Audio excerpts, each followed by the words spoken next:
Welcome back to the Laser Podcast. Thank you for tuning in, and we hope you find today's episode informative and encouraging as always. I'm joined by my co-host Vivette and a special guest which Vivette will introduce in a moment. Hi Vasco, and hello to everyone listening. Yes, our 7th episode already. How time flies. And we're really thankful for the positive responses the podcast has received so far. Our guest today is a special guest, someone we've known for a good long time amongst the Laser family. It's the founder and managing director of Broadway Events. Welcome, Emma. Lovely to have you here. Thank you. Thank you for having me today.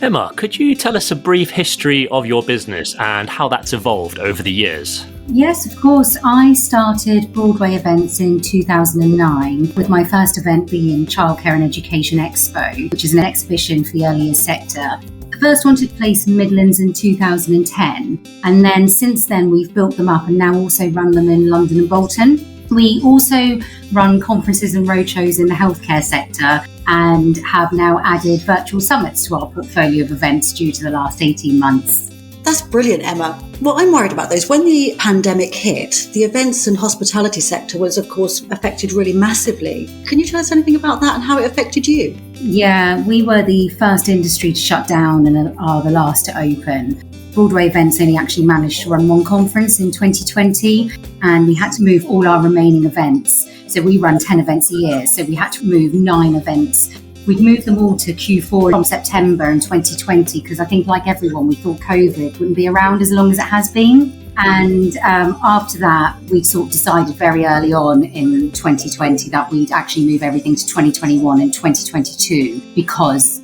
of the situation that was happening. It's been quite a traumatic and emotional time for everyone in the event sector as well as my team, but we're a very resilient industry and there have been some positives that have come out of the last 18 months. So back then as a team, we'd never run any virtual events, I'd never run anything online. And since then, we've now run 7 online conferences with our 8th coming up in the education sector in November. The summits allowed us to take the educational aspect of our live events, such as the CPD seminars, to create a place online where we could reconnect the sector and support them during a time where they really needed it.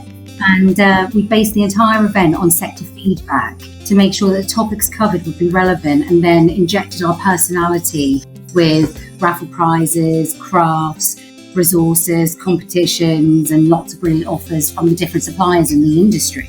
We did find adapting online a lot easier than we thought we would, but we think that's just partly because we're so passionate about what we do and we love the sectors that we work in. Yeah, I mean, you've done really well, Emma, and I really feel for you for what you went through. I mean, because here at Laser, we were very, very fortunate. Although we as a team were separated rather than being in the office together, the pandemic in a way helped highlight the tremendous benefits of online learning and the advantages it offers, which was good for our business. But we do feel that we haven't been able to connect with people on the ground so much, at the events that we've always found very, very beneficial to us. Yeah, without question. I think with networking events and exhibitions, it's that tactile and tangible aspect that's tremendously appealing to people, both from a customer service perspective and a lead generation perspective. We're exhibiting at the Childcare and Education Expo in Coventry on the 24th and 25th of September, and we're very excited about seeing our current and future clients in person, along with the various interesting seminars and workshops taking place. So Emma, as this is one of your events, what has the response been like, both from the exhibitors and delegates' perspectives? I think everyone's really excited. Exhibitors, visitors, speakers, and most of all us. The last Childcare Education Expo we ran was back in 2019. So we've really missed seeing everyone face to face. Over the last 10 years, we've made friendships that will probably last a lifetime. Some of our exhibitors that did our first event in 2010 are still with us. And then we've gained new exhibitors as the time have gone on, and the same with the visitors. And I think the sector uses this event to just come back together and sort of reshare ideas and learn how to get their passion back. We've got a great programme of seminars and panel sessions and workshops and lots of different features for visitors to engage with and be able to take their ideas back to their settings. I think that's the thing about exhibitions, is that no matter what you do, you'll always come and learn and come away with new relationships or new ideas, or have learned something face to face, which you can't really do online, not the relationship side anyway. Yeah, I totally agree with that. And it's all good. And I'm so looking forward to being back. And as you say, especially in the sort of childcare teaching sort of world, those face-to-face communications are very, very good and very important. And we do kind of have this sort of family feel about us. But have people raised any concerns at all? Or is the general sentiment just shifted back towards one of confidence and excitement? Well, I think some people are always going to have concerns, but the visitors in this sector have been working very hard on the front line throughout all of this. So they've seen it firsthand. Like many sectors, they just want to get back together, share ideas and reignite the passion that they have for the jobs that they love.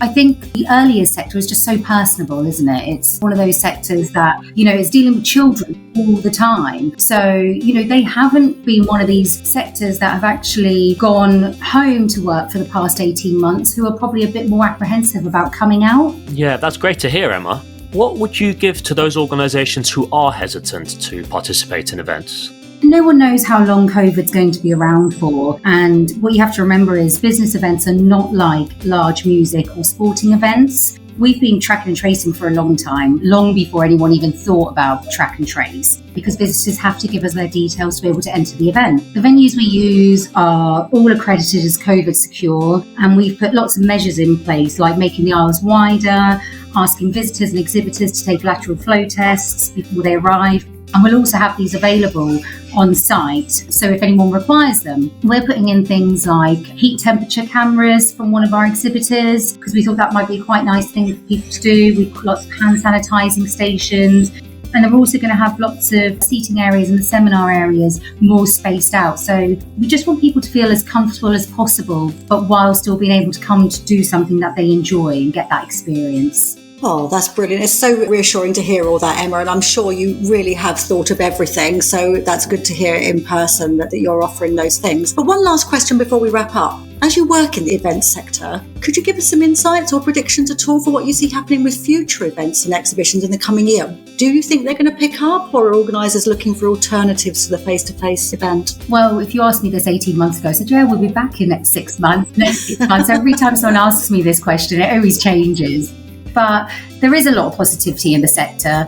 Face-to-face is the best way to do business. The human race is built on relationships, and events are the best way to build these new relationships, as well as cementing the relationships you already have. And, we've got 3 events in the early years sector next year, and the London event, which is in March, is already 8% sold out for exhibitors. So even if people are a bit hesitant about this year, I think people are looking at 2022 as the year where they come back to as normal as possible. However the new normal is going to be, no one knows, do they? But we've also got visitors signing up to, obviously, Midlands on a daily basis. And we have a pre-register form for our 2022 events, and we're getting people registering for those every day as well. But obviously with events, I think a lot of people will carry on doing the online side as well. So especially for us, we are still doing our virtual summits going forward now. We're going to run 1 or 2 a year alongside our live events, purely because not everyone can get to live events for one reason or another. And we want to be more adaptable and inclusive to the sector to be able to offer them that same content that people at the live events can get. Awesome. Thank you, Emma, for sharing those insights and joining us in what has undoubtedly been a reassuring, positive and exciting discussion about the near future for businesses and the general public alike. Yeah, thank you so much, Emma. We're looking forward to seeing you on the 24th and 25th in Coventry, and perhaps some of the people listening to this podcast are going to be there as well to join us. If you do, please come and say hello. Yeah, thank you guys. It was lovely to speak to you, and I'm really looking forward to seeing you in a few weeks.